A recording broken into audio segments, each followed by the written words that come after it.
Views and opinions expressed in this production are those of the individual and do not necessarily reflect the official policy or position of Shooters Nation or our sponsors. Information provided on this show is not a replacement for legal counsel or professional training. Listener and viewer discretion is advised. This is especially true on live shows.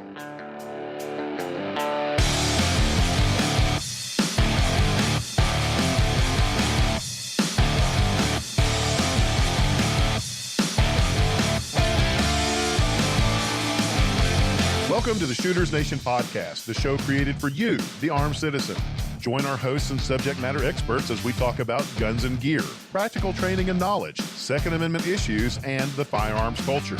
Be sure to join us after the show at shootersnation.com and become part of the Shooters Nation.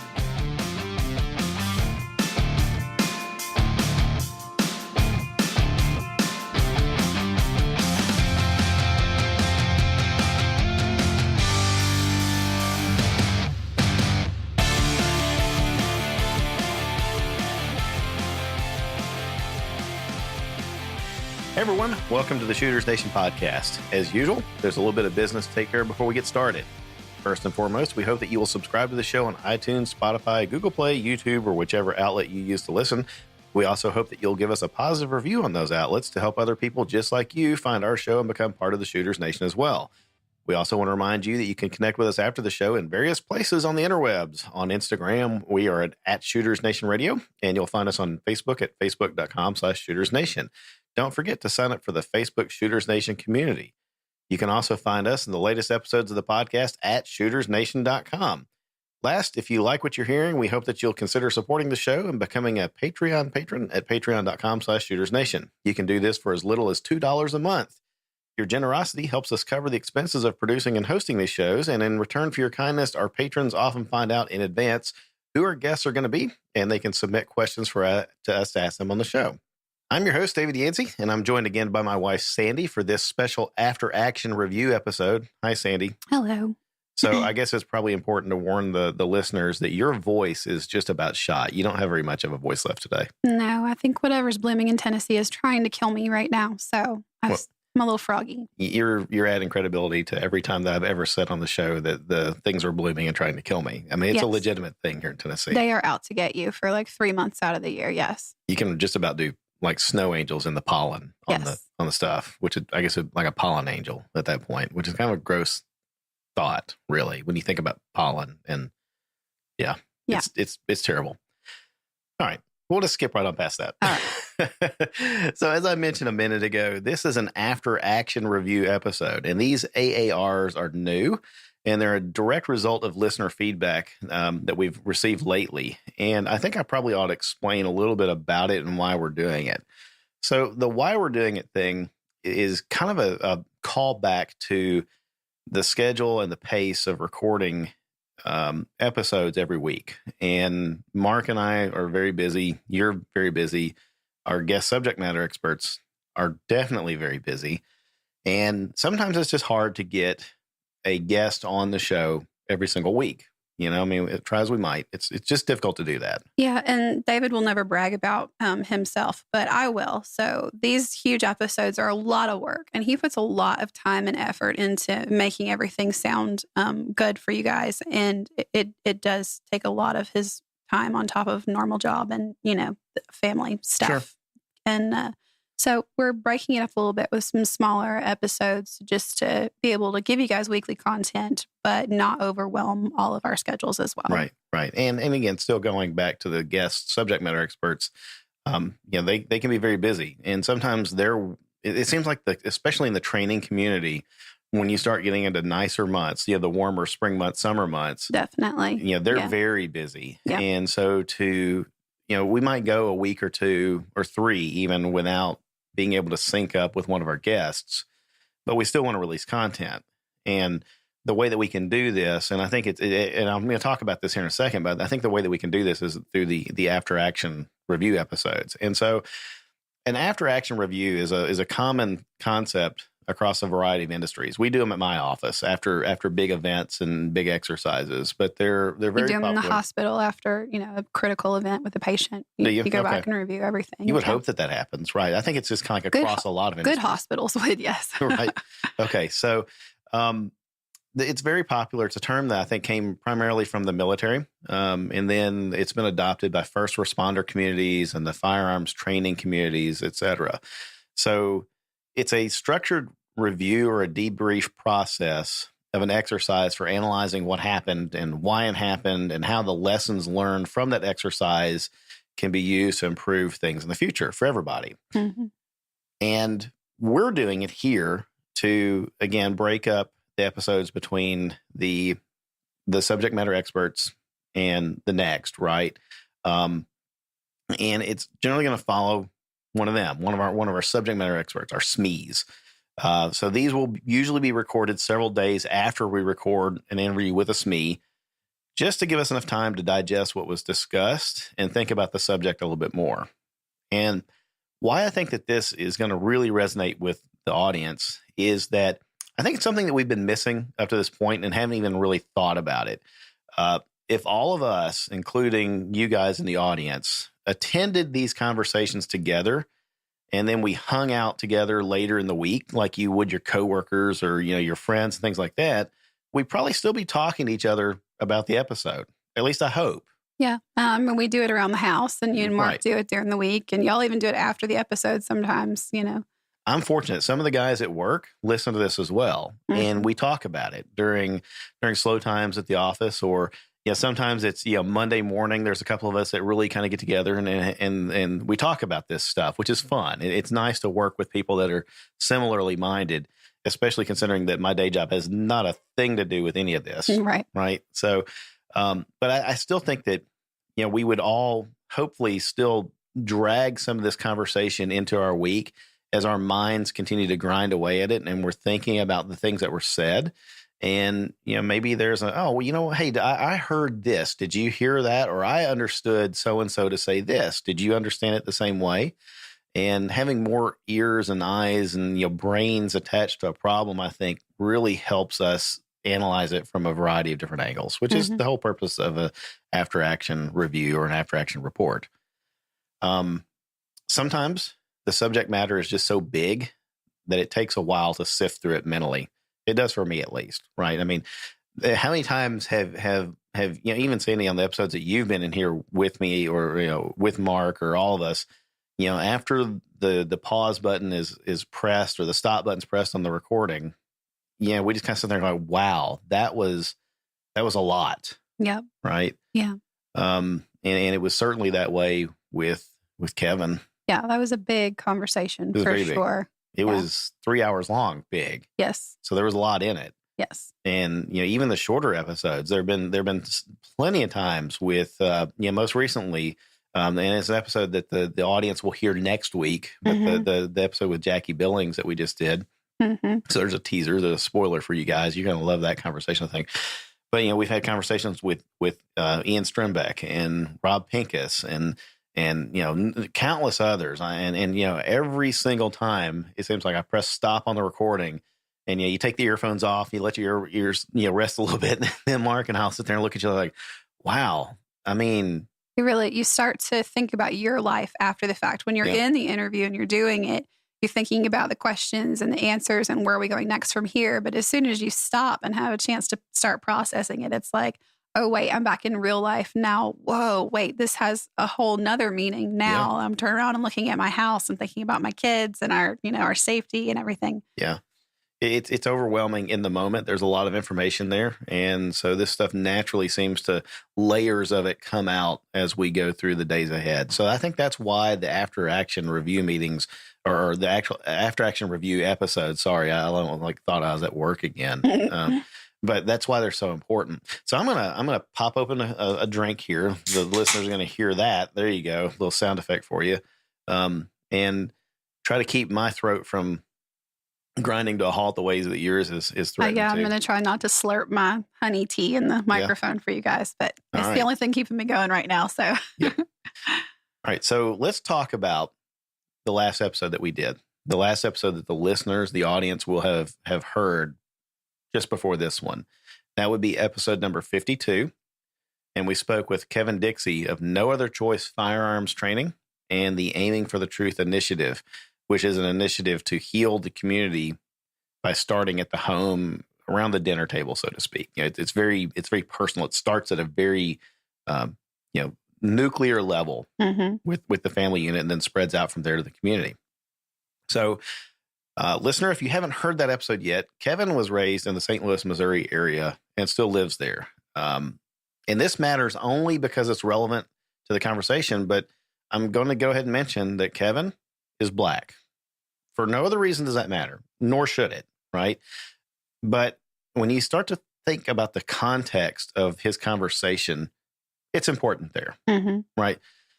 He comes from a community and a background that many in our audience may have no direct understanding of, or if their understanding is secondhand, it comes from the outside looking in.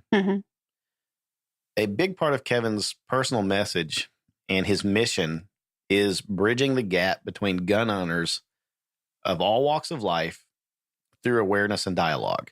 He has a definite heart for urban communities and the Black gun owner, but he's also very intent on evangelizing the Second Amendment to everyone.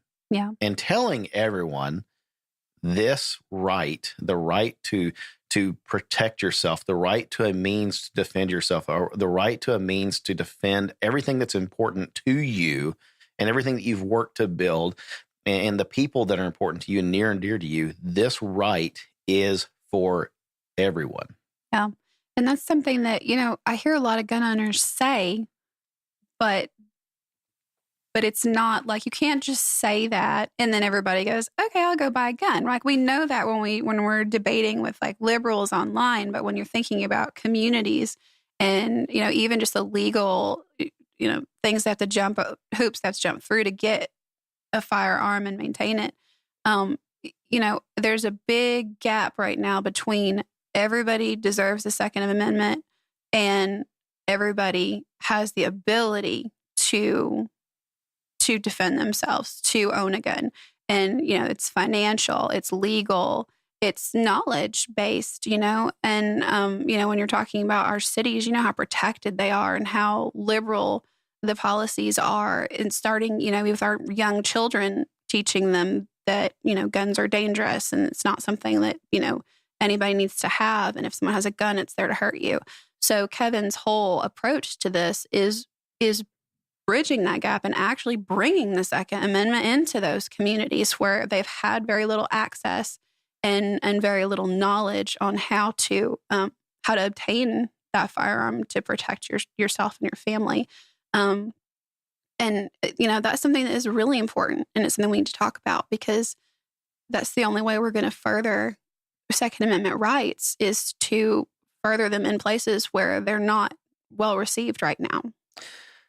I think that I personally want to be a little careful about ascribing certain things to liberal mindsets because I think that my experience and exposure to some members of the gun community that we would say they vote liberally, right? Their policies are liberal and what have you.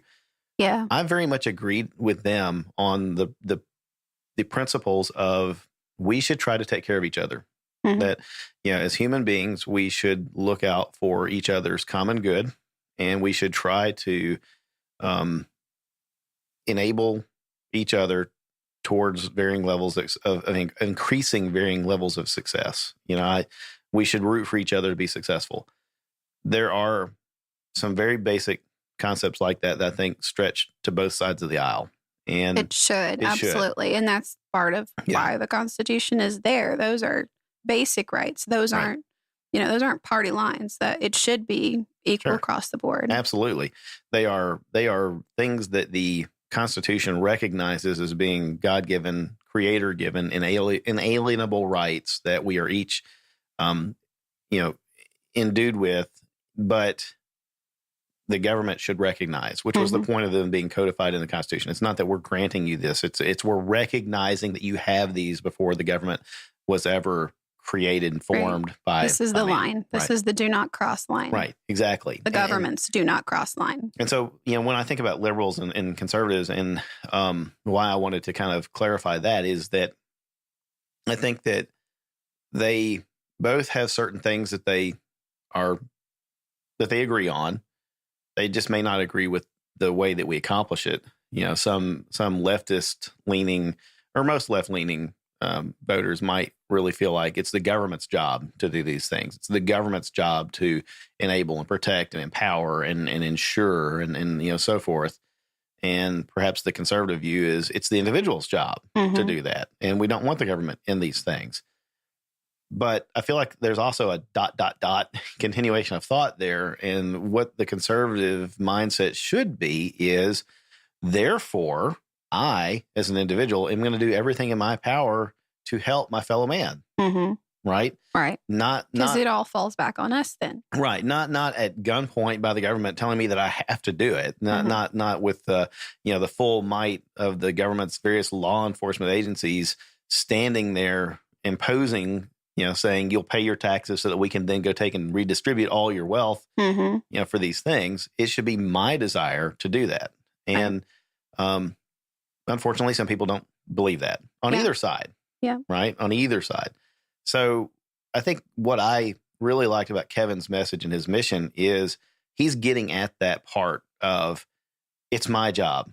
It's our job as individuals to be the change that we want to see in these communities and in the 2A community at large. We can't expect the government to do it.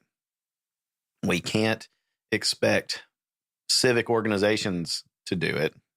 We have to be willing to roll up our sleeves and be that change. Right. Period. And I think that what really appealed to me about his approach was he's taking it from the position of this is the world I know. This is the world I have experience in. This is the world that I have access to because it's real to me. I can talk to these people and talk in these communities because they're me. I'm them. He was saying he told us about his upbringing and the world that he lived in and what he saw on a daily basis. And he can talk about that from experience. And there's a genuineness and a lot of validity to his opinion because of the fact that he was there. It's not walking a mile in another man's shoes. He's saying, I walked the mile in my own shoes and I can talk about it. And I think that that's powerful. And it's something that I liked enough to want to support him in that mission. Right. We threw some of our own money in behind it. And I'm gonna do that again. It's not a one-time thing for me. I want to continue to do that for Kevin as often and as frequently as I can. Because he has access to a world and access to ears and open minds that I would find challenging to get access to myself. So that was kind of, Kevin's mission, or one of his missions.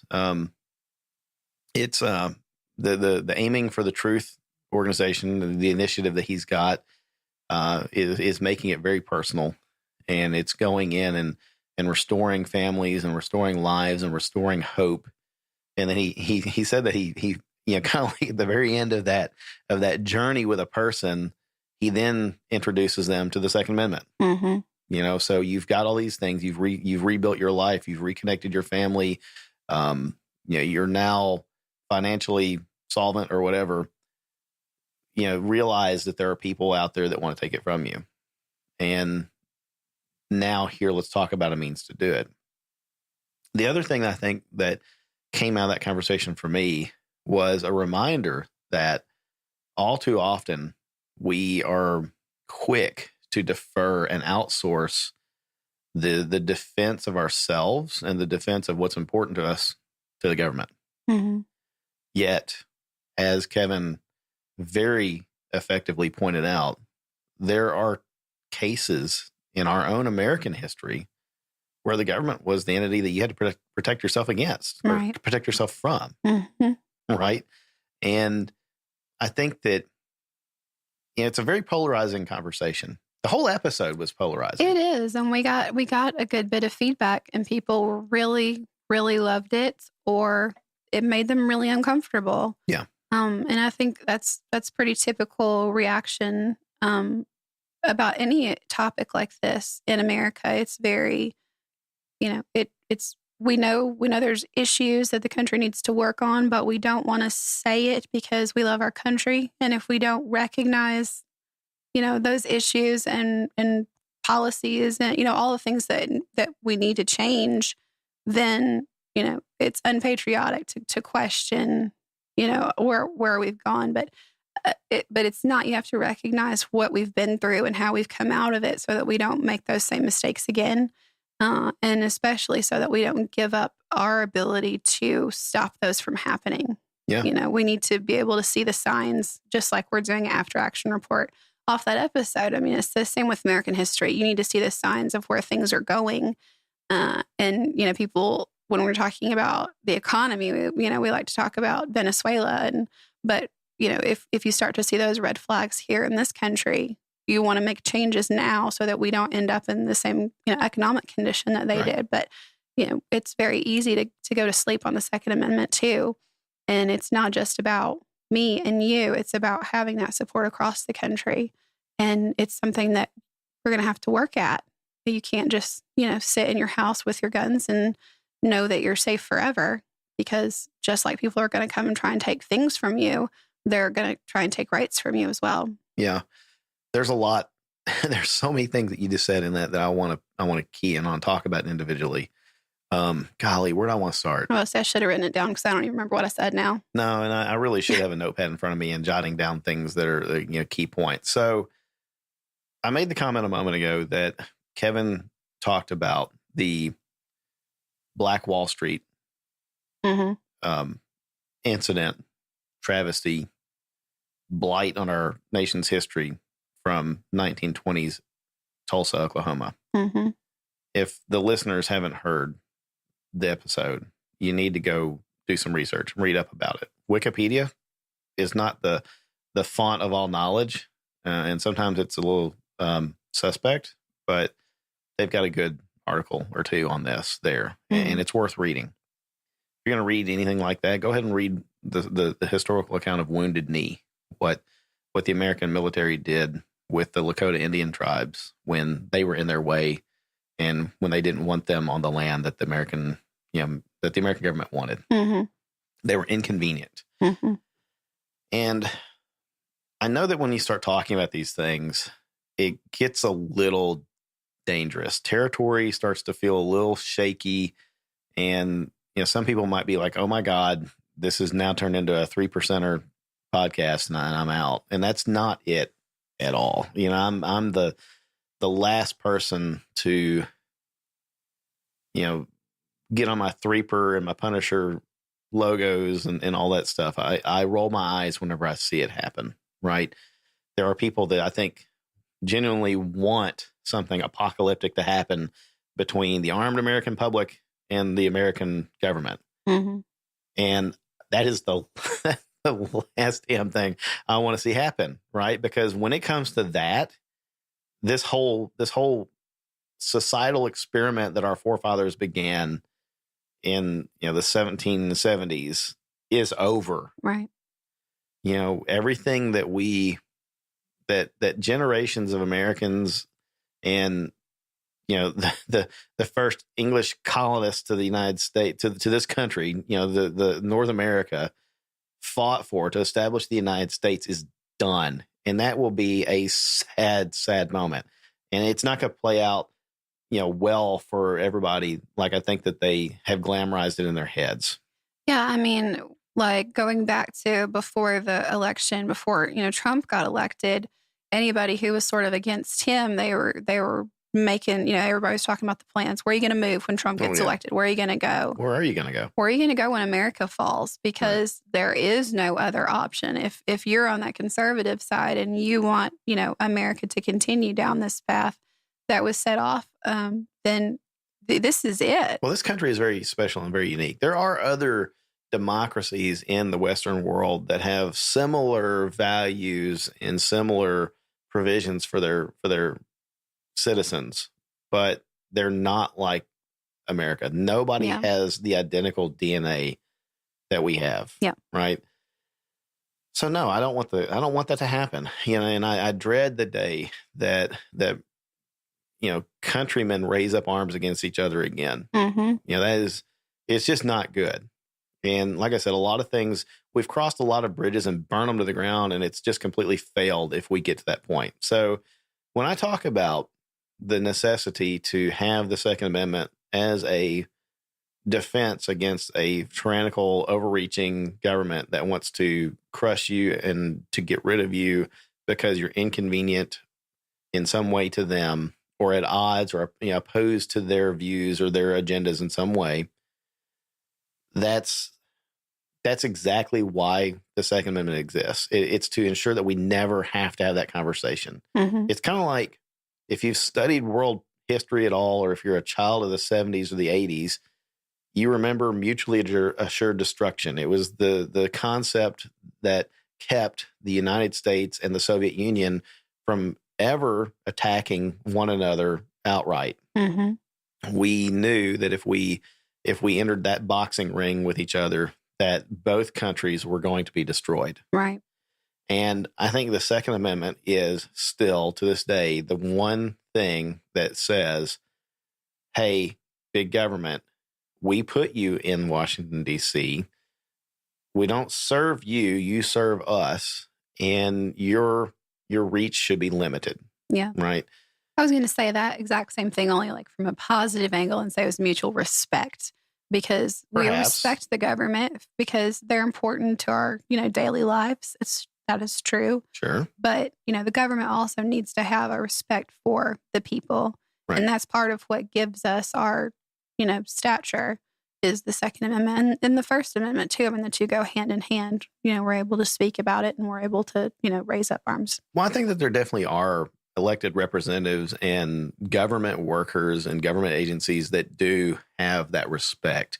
And they're doing it for altruistic reasons because they love our country, they love the people, and they want to do what's right. Mm-hmm. But I think there are also, it doesn't take, I know, all you have to do is look in the news and look at some of the people that are pulling the strings with deep pocketbooks mm-hmm. to further their own agenda and put people in power and preserve power for themselves selfishly. They don't have that respect. Right. And so for them, it is the assurance that we, the people, have some means of protecting ourselves from the government. Now, mm-hmm.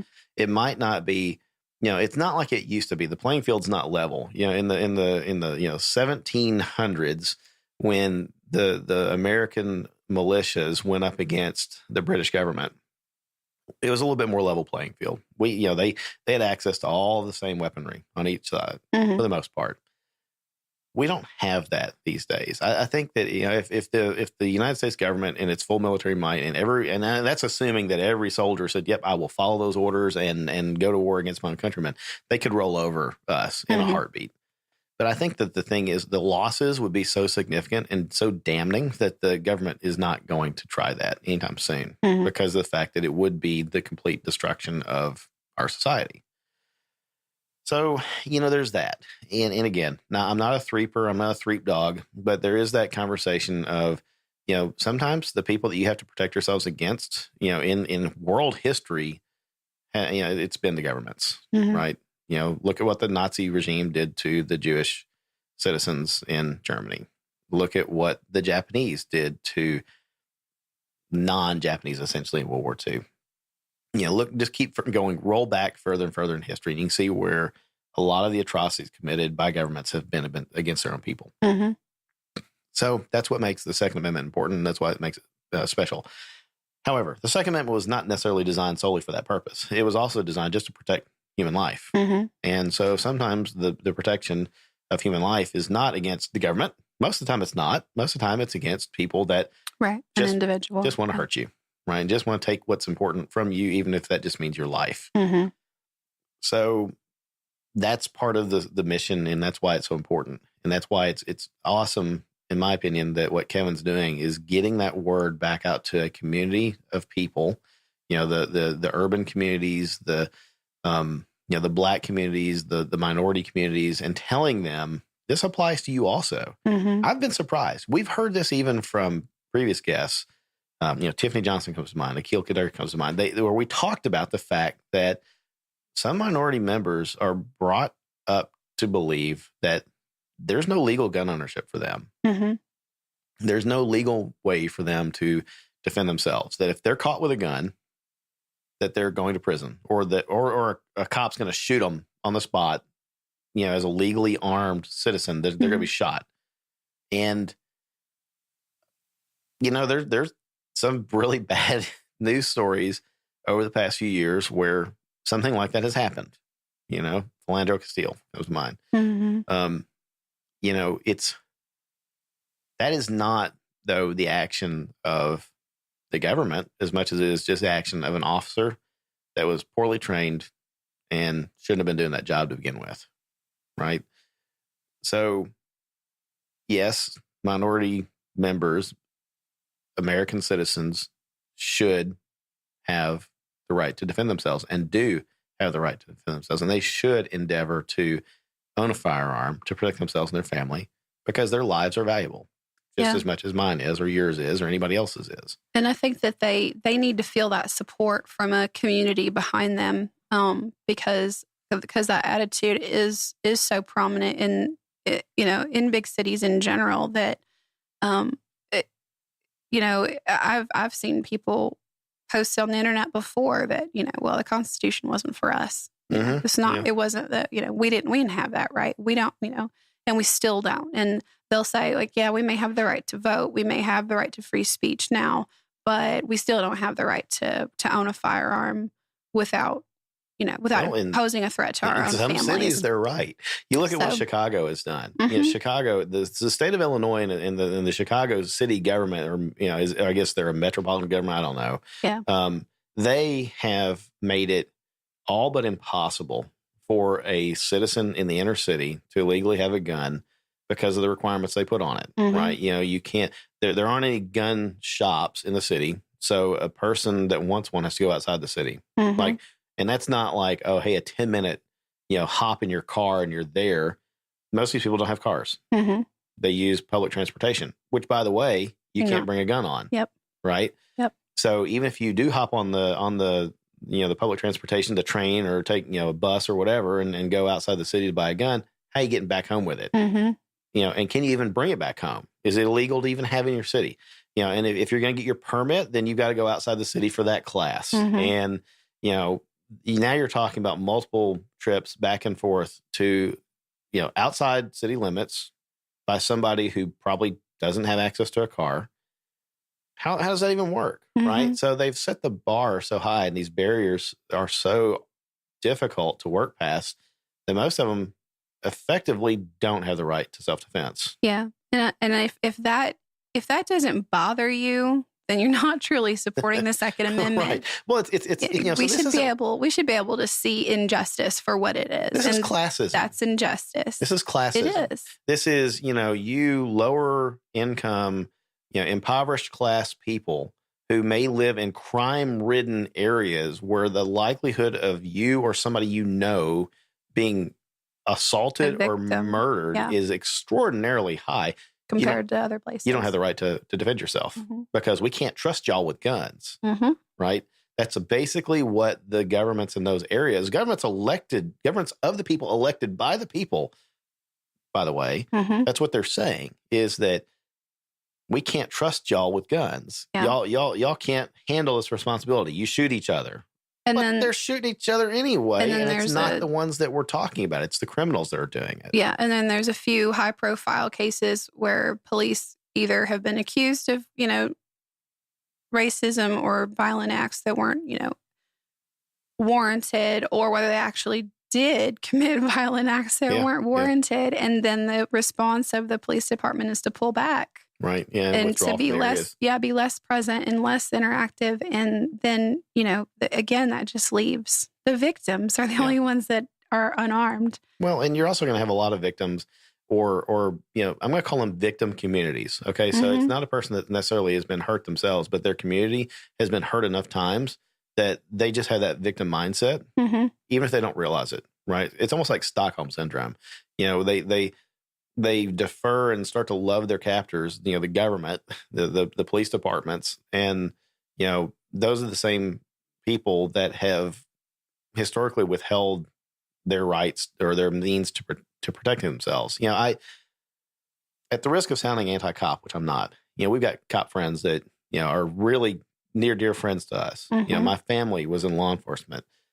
That is an admirable vocation that is run by bureaucrats that are calling the shots for these officers. They're out there trying. I wouldn't want to be a cop these days. You couldn't pay me enough because the cops themselves aren't getting the kind of support they need from their agencies. Yeah. But these people that I know and respect and care about that are in law enforcement will just without any hesitation at all tell you, we are reactive, right? We're not going to be there to protect you unless by some luck of the draw, I happen to be standing next to you in line at the gas station in plain clothes when the guy comes in and puts a gun to your head, right? Or tries to shove your kid in a car, tries to pull you into a van or shove you in a back alley or rape you in a at home or anything else like that. The cops aren't going to be there. They show up after the fact. They show up with notepads and squeegees to take notes and file reports and clean up the mess. So the cops that I know that actually care about people are very pro-gun. Yeah. Very pro-gun. Several of them train civilians to, learn how to effectively protect themselves with a firearm and how to handle them safely and the do's and the don'ts in the law, because they know that you can't carry a cop in your pocket, but you can carry a gun on your hip. So, that's the story that Kevin is trying to get into the communities that he has access to. Is it's up to you, right? It is up to you to care about your life. It's up to you to better your life. It's up to you to protect your life. And he's connecting people with resources where they can take those steps to do those things, because so many people, I mean, if you've never been poor, then you probably don't understand this. But my family's been poor, so I can tell you, sometimes you just don't know where to go. Right. It doesn't look like there's any help anywhere, and you are on your own. Yeah. But it's not true. There's a lot of resources out there to help people get back on their feet and get back into, a productive place in society, in their communities. And it's up to people like Kevin and for people like us to help Kevin with his mission to get the right information to the right people. And it's not a handout, and it's it's not welfare. It's people helping each other to do better. And, coming from someone who has been in that situation and has had to get help, it makes all the difference. It does. And it's important. And if you overlook it and ignore it just because it makes you uncomfortable to think about, then you're not showing the American spirit. You're not, helping your fellow man. And you're certainly not, holding up the values of our Constitution. Well, you made a comment about being poor and the importance of finding someone who can help you, right? Human pride is a hell of a thing. And sometimes it takes, let's take guns out of the equation for a moment. We're not even talking about guns right now. We're talking about groceries, right? If you're in a tough spot and you can't put food on your table, you can't feed your kids, some people will reach out to a church in their area, or they'll reach out to a food bank or something like that and say, I need help. Other people, the basic human pride, which comes from having I'm telling you, it's the last line of defense. Pride is the last line of defense from a person's spirit being completely broken and them saying, I can't make it, right? Pride's the one last line in the sand that has to be crossed before they'll reach out and ask for help, right? Sometimes it takes the other party, the party that can help you, to start the conversation. And that's why what Kevin's doing and others like him is important, because he's starting the conversation. He's not afraid to talk. He's not afraid to bring up the tough subjects. He wasn't afraid to sit here and talk to us about the things that visually make us different from each other. He's also not afraid to talk about the things that are so much deeper that make us alike, right? And, in hearing him talk about it, his passion and his drive and that mission, that belief that that's his mission here on this earth, that comes out. And it just, for me, it was impossible to not have that resonate with me, right? Because that's truly what, now that guns are back on the table with us, it's truly what makes the Second Amendment important. Is it's the preservation of life. It's the acknowledgement that life is precious and that yours is precious and you should have a means to protect it. Yep. And that's what he's about. It's very easy to sit there and say, oh, well, it was a conversation between, you and I, who are, white, male and female, married, that live in suburbia in what is probably one of the, what is it, like it's in the top 10 wealthiest counties. Wealthiest counties in the United States. And a conversation between us and a conversation between a black man from the streets of St. Louis, who's doing good for himself now. Right. Kevin is, right? But he came from a background that we have no real direct relevance to or understanding of, right? It's real easy to say, oh, well, there you go. This is a race conversation. This is, and the thing is, it's not. It really wasn't. I mean, you could see that if that's what you wanted to see and what you wanted to hear. Yeah. But, for him, it was more of that's one aspect that we can't ignore. And that's part of his mission. And he's going after that to try to make that world better as best as he can. But it was also a conversation of knitting together the Second Amendment community, regardless of what you look like or what your background is or what your walk of life is. And I wish we talked about that a little bit more, but 3 hours, we kind of had to take a break and get some sleep. The man had given up that much of his time. He's promised he's promised us he'll come back. Yeah. And we're going to hold him to that at some point. So, right. Yeah. But I think that part of what is so valuable about what he is doing is he is making Second Amendment supporters a community. Yeah. Because so many Second Amendment supporters are loners. And you may not think about yourself that way, but if you think about the reasons why you support the Second Amendment and why you choose to own firearms and choose to carry a firearm, very selfish reasons. It's all about you and your family, and that's not a bad thing, but that doesn't knit us together as a community. Well, we don't travel in packs as gun owners. If we traveled in packs and 20-person packs or whatever, then, we wouldn't necessarily be messed with very often, right? Yeah. So there's strength in numbers, but, carrying a firearm is a very solitary act, and I'm trying to think of which guests we've had in the past that we've talked, maybe it's several, but, we've talked about the fact that there is I know for a fact that Dr. or William April, I call him Doctor. I think, his title is something different than that, but William April of April Risk Consulting had made a comment about each person that decides to carry a firearm should spend a lot of introspective time considering the reasons why and what that means to them and what it could mean for them moving forward. So just to make it Barney simple for everybody, I'm going to talk about me. I carry a gun because when I'm alone by myself out in the world moving around, I don't have an entourage of bodyguards with me. I'm not surrounded by Secret Service agents that are going to take a bullet for me and do harm to other people on my behalf so that I can live. I don't have a security detail. It's me. I'm my own security detail. When I'm out with you guys, Sandy, and the kids, I'm your security detail. And you're ours, right? I mean, because we both go armed, but that's it. We are self-reliant in that respect. If it hits the fan, we're the first responders. The other part of that singularity of being a gun owner and carrying a gun for your protection is the decision that you will face the music if something has to go down, right?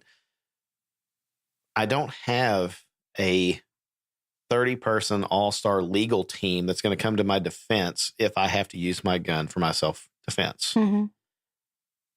We hope that it's a good shoot. We hope that the evidence is in our favor. We hope that I survive, right? But it's a decision that I have to make each time I put a gun in a holster and clip it to my belt. that if it goes sideways, everything from that point forward is a journey that I have to walk through on my own. Even if I do have a team of legal professionals with me, it could go wrong. I could end up by myself in prison for the rest of my life. Even if I have a team of doctors assigned to care for me, if something really goes wrong, it could be me lying there in bed in a hospital myself, dying. This is a really depressing conversation. It is, Are you coming right? to a more positive note here? But yeah, I mean, I am. But so there's a very personal, singular element of the Second Amendment in going armed, and we all have to face that, and that's inescapable. We can't crowdsource that, right? Right. We can't sign on a bunch of people and say, hey, look, if I get in a gunfight, you guys all agree to come get in that gunfight with me. Right. Right. If I have to go to prison, you all agree we're going together. Yeah. That doesn't happen. It's a very solitary journey. But that solitary mindset does seem to cross the lines into our interactions with other gun owners and as the 2A community itself. We don't do a very good job of knitting together the community outside of that, because it seems like we're still kind of we got that lone wolf mindset that maybe the hair on our necks bristles up a little bit when we start talking about cooperation and coming to mutually beneficial agreements on the way that we're going to do things, right? Well, and I would also say, and not completely specifically, but more generally for men, caring about other people outside of your pack, your family, your immediate family, it requires vulnerability. And obviously, if you're carrying a gun for your protection, vulnerable is not something you want to feel. Sure. But feeling empathy and, truly caring about someone's life and their value and their necessities, it's a vulnerable position to put yourself in. It is. And that's really, to get back to Kevin, that's part of what he's trying to do. He's trying to get us to care about each other as a community. He's trying to get us to look past, hey, your skin's darker than mine. Hey, you're a woman, I'm a man. Hey, you're straight, I'm gay. Hey, you live in a city, I live in the country. Right, exactly. Hey, you worship at a Baptist church. Hey, I happen to be Muslim, right? He's trying to get past all of that and just say it's a human right. It's not granted to you on the merit of your skin or your religion or your political inclinations or your gender or anything like that. Did I say sex and gender in the same time? I think I did. Anyway, it's not merited on that. It's a human right that is yours that supersedes all that stuff, right? And that should be the common denominator that pulls us together and binds us together. And I think that for me, one of the things that came out of that episode, since we're doing an after action review here, is the fact that I've said this before, gun owners are our own worst enemies, right? We tend to care about the issues that are relevant to us and impact our lives, but then we don't care about the issues that impact somebody else's. Yep. Right? Yeah.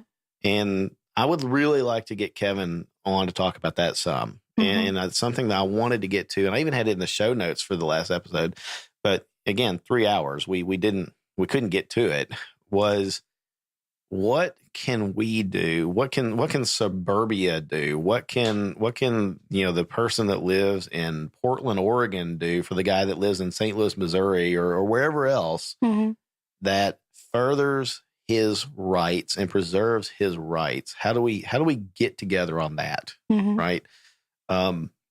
We talked about, again, this is an episode. This is this is funny. The time travel thing's happening to me right now, but the audience will hear in the conversation that we had with Jackie Billings, the fact that I said that again, gun owners are our own worst enemies at times, and we don't really think beyond what's right in front of our face, and so I really would like to hear more from Kevin on that and how we can partner up. The things, an infringement on one person's rights is an infringement on all of our rights. Mm-hmm. It just maybe hasn't happened to us yet. Mm-hmm. If the magazine capacity ban that happened in Colorado, the magazine capacity ban that's happened in other states, beyond Tennessee, affects us, even though it hasn't hit here yet. Mm-hmm. Because once a precedent is set legally, everybody else that wants a piece of that is going to use it to show support. Yep. And it should be a clarion call, a warning, a siren that goes off for the rest of us that says, "Oh, wait, that could happen here." Yep. And you kind of talked about that earlier. In this very conversation, you talked about the fact that you need to look for the warning signs. Venezuela was your example, but we need to look for the warning signs. And first of all, if we see the warning signs and we see that sort of compromise on our rights happening, it should be a gut check. We should all stop and say, well, wait, how the heck did that happen? Where were we complacent? Where did we fail to rally together? Right. And then that should inspire its own after action review. Yeah. But then we should also immediately shore up our defenses in other areas that hasn't affected yet and be more vigilant.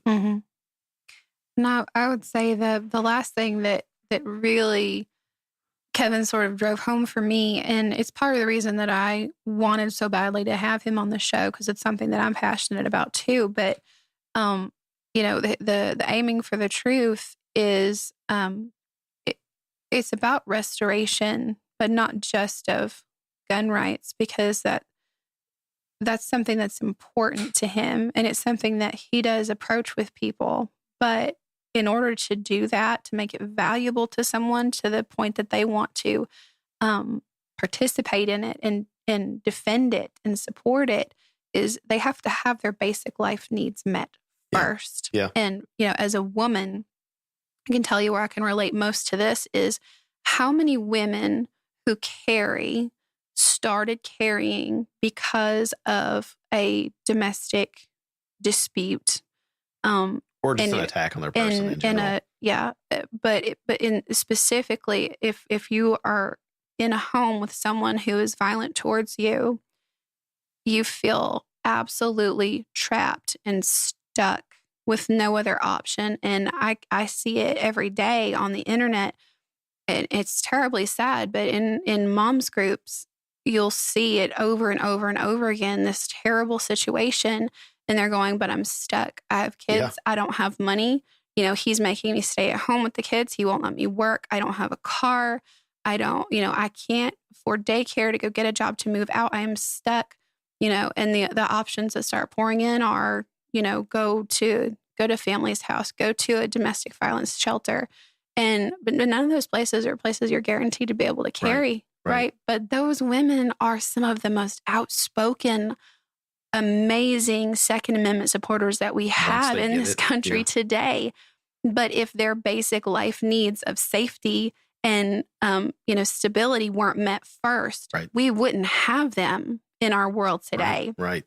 So it's so important to go into communities like that. And Kevin's going back into the community that he knows. But, so many women are reaching out to other women that they know because of where they came from.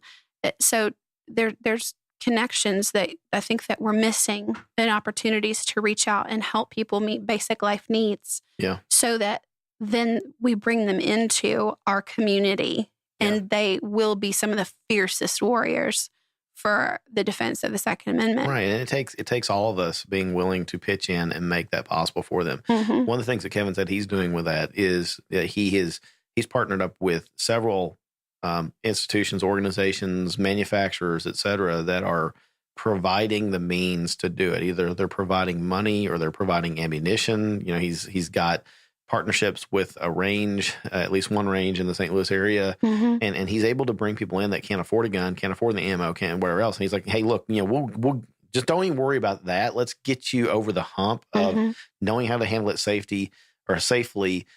And then, he works through the remainder of the process. But what you're talking about there and what he's talking about, there's a psychological concept called Maslow's hierarchy of needs. And so Google it, right? I'm not gonna just tell you everything there's about it. Google the thing.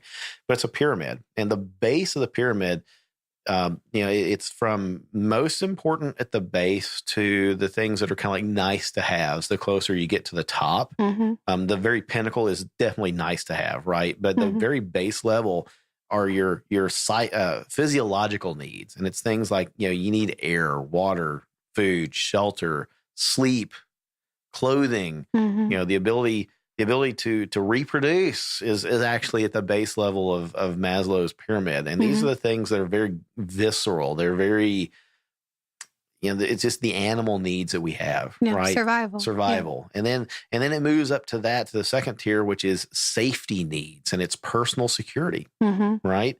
It's employment. It's having resources available to you to do other things, more self-actualization. It's health. Your own health, safety needs. You talk about things that we can't really relate to. Detroit, there's people that are struggling to find good drinking water. Yeah, they still don't have clean water. Right. And another safety need is just, to have your own property, to have a house that's your own, this is my place. When I lock the doors, nobody bad should be coming in. And if they are, I should have the personal security safety need met to defend myself. Right. And then it goes up from there, love and belonging. And then the next level is esteem. And then finally, the self-actualization to be the best you can be is at the very pinnacle, right? Kevin, he's starting down at the first and second tiers of that. Yeah. And he's addressing things that, again, maybe I can't relate to. Maybe the listener, out there, struggles to relate to.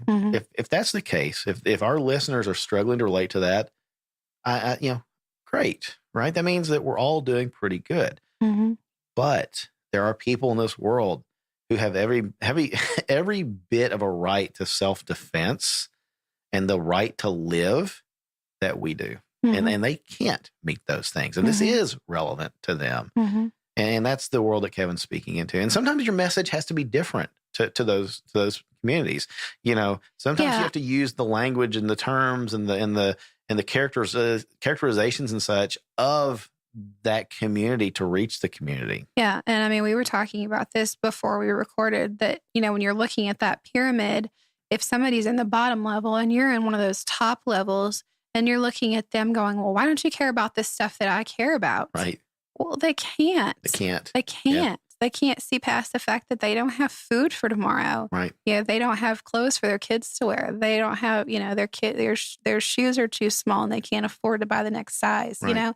That we can't look at people across the country and say, you should all care about the Second Amendment. It should be super important to you.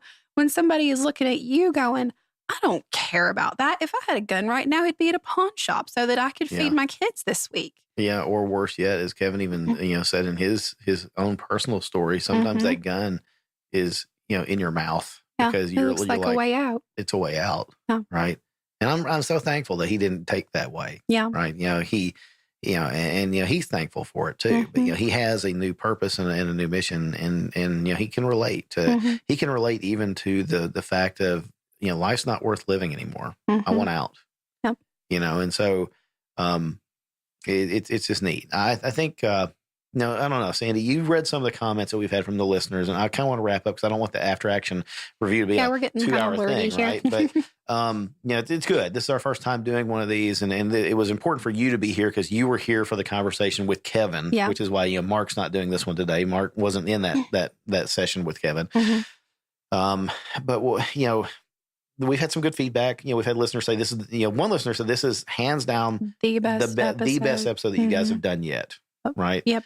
And, so Shooters Nation is not always about guns and gear and industry news and stuff. Sometimes it's about just, making you safer and making you better.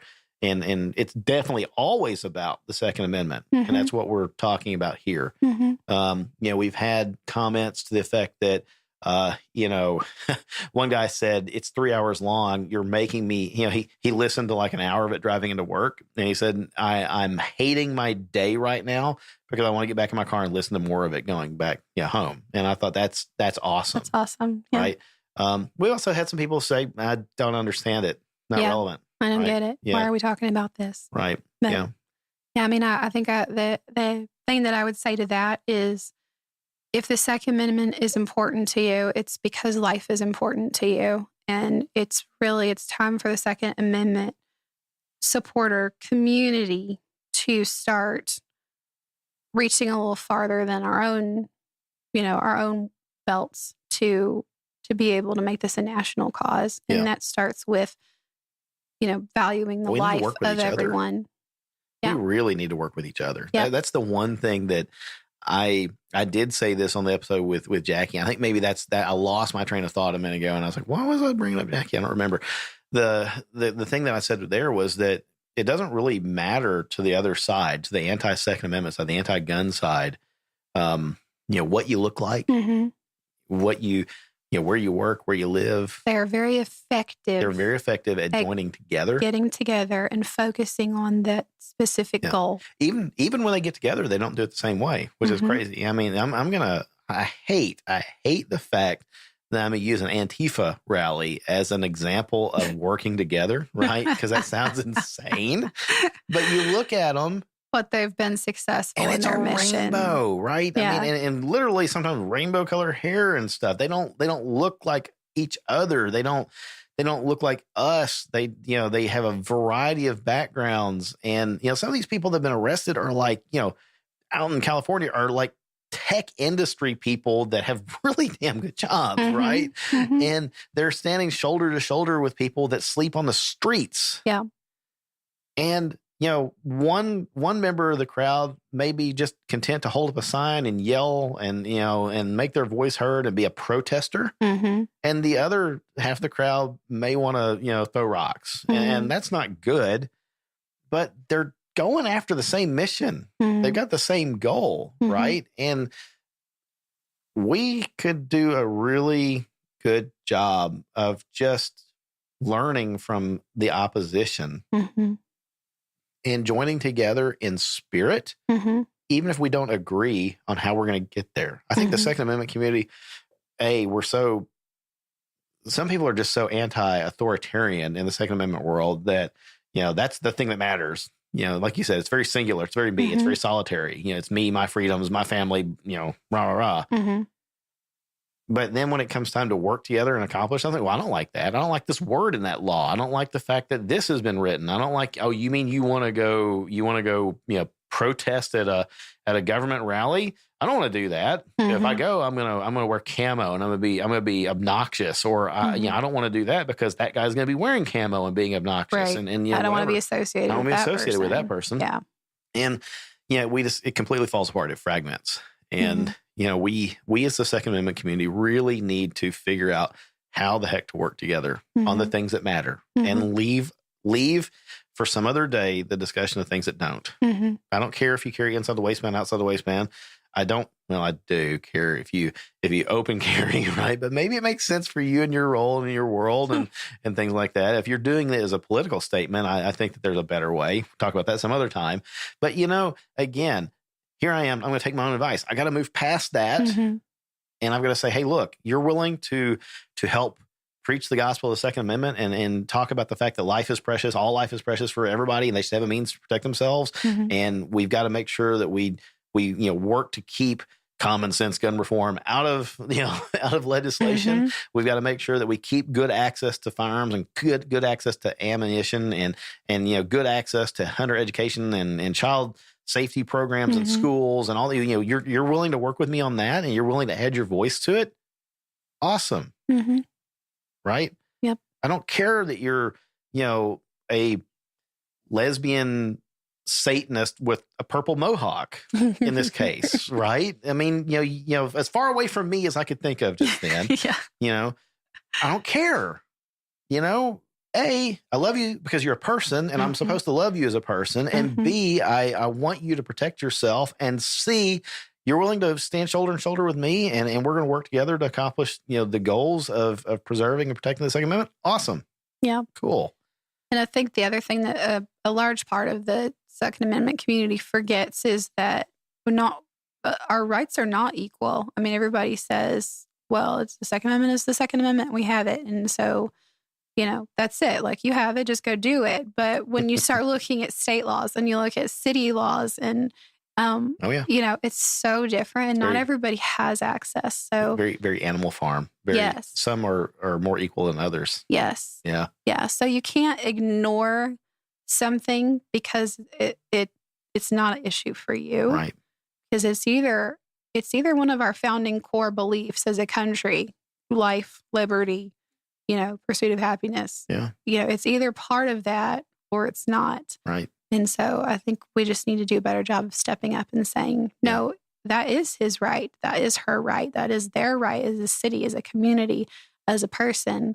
And, I want my kids to see the Second Amendment as a bipartisan issue. Like, that would be my end game. Right. I want it to not to be non-partisan questioned. issue, right? Non-partisan. There's just no party. There's no it's non-partisan, right? It is. Okay. Well, no, I'm just saying. That's what I said. I'm not picking your words. I'm just saying. Just changing the parts. But further, I think everybody across any party lines should say, Second Amendment, we agree. Yeah. Yeah. Right. Absolutely. It's the one thing. Hey, here's the thing. If you're somehow, a liberally minded, left-leaning voter that's listening to this podcast, we appreciate you. Thank you for doing that, because you probably tolerate some stuff out of all of us that, I don't know that I could. So bless you for that. But, secondly, if you're that person, you need the Second Amendment to protect yourself from a tyrannical, overreaching conservative government that might come and try to impose its will on you. Yep. The same way that I do against, a tyrannical government that do the same thing for me and whatever. Right. Yep. So, the Second Amendment is foundational. It protects all of us from each other. Yeah. As well as the government. Yep. So, and there you go. That is kind of maybe a good place to start wrapping up the conversation. But, I really I just want the gun community to work together and be respectful of each other, even if we don't understand each other. Mm-hmm. Even if it's not relevant, maybe the stories that Kevin had weren't relevant to you and you couldn't fathom it. And that's great. But really ask yourself, is it not? Could it be? Are there people in your own community that it is relevant to? And then look for ways to help. Right. Yep. If we help each other out, we're all in this thing together, and then it's just gonna be better in the end. So, any other thoughts about the episode with Kevin? I'm kind of looking back at the notes, and I'd say that I want to keep this for about 10 more minutes, and then I want to wrap up. But I think it's probably worth reiterating some of the ways that you could get hold of Kevin. Yeah, I was about to say, go check out the show notes for sure from last week, and just click over on his websites and read more about him and his mission. And his family and all the really awesome things that he's doing. And if you're thinking, gosh, my community really, really needs this, he has a really, really simple way that he can connect with you. And he just needs a point of contact to try and find a building that'll let his group in. And then he'll take it over from there. And, you can bring this, his message and his programs to your city too. So check out the shootersnation.com and episode 53. Was it episode 53? 52. Episode 52. Yep. We've got all these things in the show notes. I'm going to rattle them off real quick. So easy ways that our audience can connect with Kevin still. Instagram, he's at NOC Firearms Training. NOC, no other choice. NOC Firearms Training. Also on Instagram, you're going to find him as at Aiming for the Truth. So those are the two entities that he's founded, NOC Firearms, no other choice Firearms Training, and Aiming for the Truth. Mm-hmm. His personal Instagram, KD, like Kevin Dixie, KD of NOC. You can find them on Facebook as NOC Firearms Training, and you can find him on Facebook as KD of NOC. No Other Choice, you could find them at nootherchoice.net on the internet. And while you're there, he's got a link for the Aiming for the Truth thing. And really what's important for him and what he said that he needs more than anything right now is, just support for that. It costs money to do all this stuff. And he's funding a lot of it. Funding it himself. Completely out of his pocket, right? He's got partners in the industry that are helping. Yeah. But I guarantee you he's putting more of his money into it than they are right now. So, his Patreon, you can find that at patreon.com/NOC Firearms. NOC, no other choice, Firearms. And you can also find him on GoFundMe under the Aiming for the Truth moniker for that program. So I would really encourage our folks to do that. If you can't invite Kevin to your community, maybe you can spare the cost of a cheeseburger once a month and throw some money his way, because I guarantee he'll do more with it than you would have done with that cheeseburger.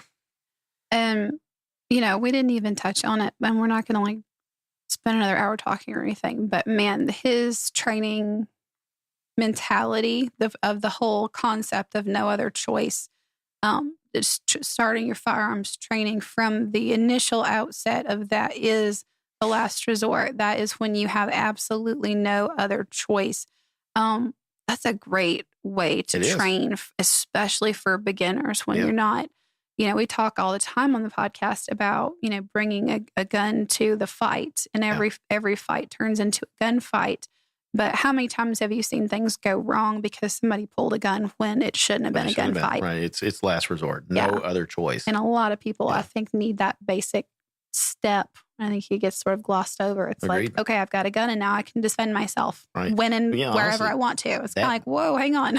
That could be the mindset that's keeping some people out of it entirely, is because they're like, well, I don't want to have a gun because then if I've got a gun, I've got to use it. Yeah, and I've said that before. Like, that's not, my pulling my gun is going to not be the first thing on my mind. Absolutely not. If there's any way out of it without pulling my gun, I'm there. If there's any way to get my kids out of it without pulling my gun, it's going to happen.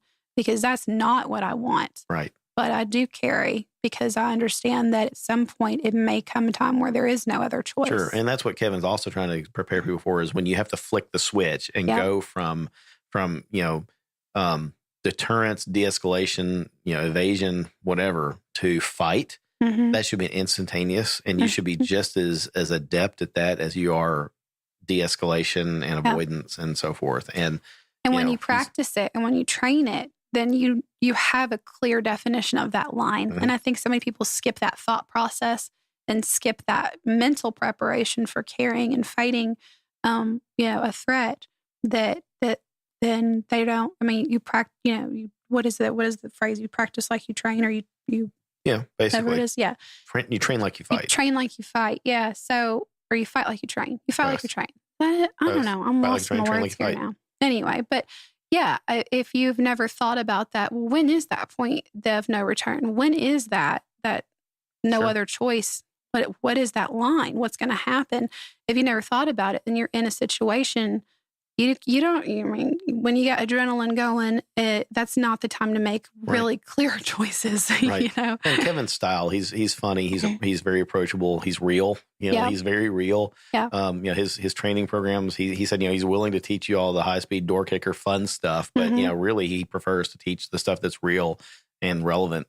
And so I would do it. I would try to hook up with him if you're anywhere near his area, or find somebody like him that teaches like that. And that's always the questions when you ask me, well, what would you ask so-and-so, or prepping for an episode? My questions almost always come down to mindset and, preparation, because that's always where I am is, that's my first thought when I'm putting on that gun is what's going to happen that would make this come out. Yeah. And what can I do to make that not happen? And that should be our first step when we're talking about defending ourselves. I guess I've carried a gun so long now that, that's like my second question. My first question is, does this gun make my butt look big? Stop it.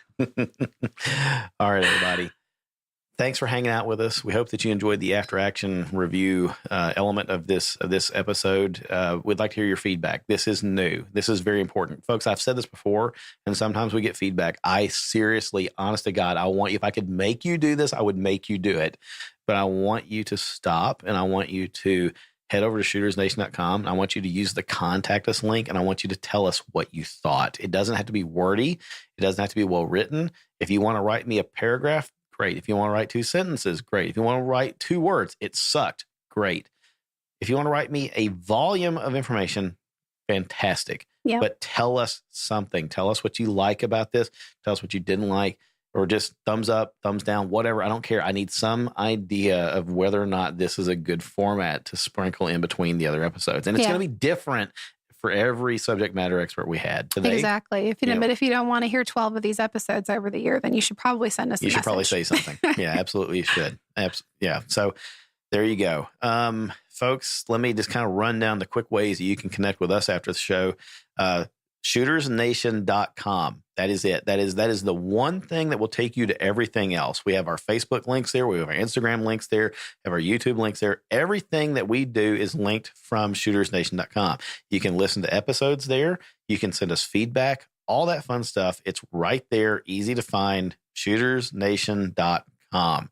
Also want to remind everybody that you can email me as david@shootersnation.com, and you can reach Mark at shootersnation.com. Sandy, do we need to set you up an email address at this point? You've been here enough times. I don't think anybody needs to email me, but I do hang out in the Shooters Nation community on Facebook, and I do a lot of lurking, but I mostly communicate in emojis and GIFs. And so if you really like that, then, call me out on there. I'll be happy to come and chat with you.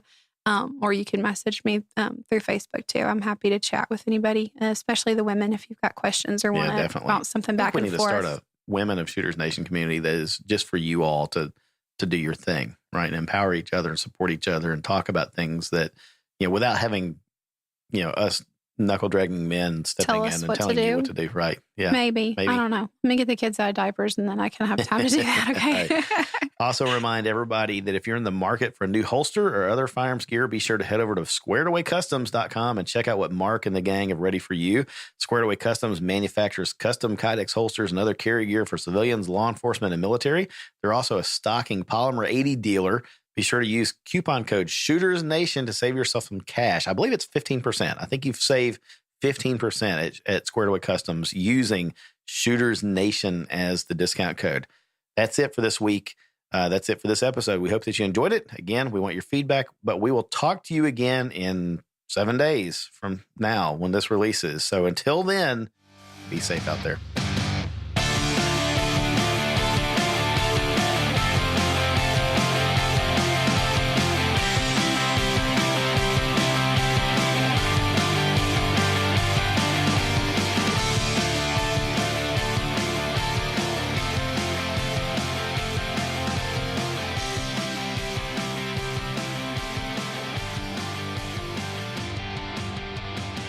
The preceding segment was a production of the Shooters Nation podcast. Visit us online at shootersnation.com.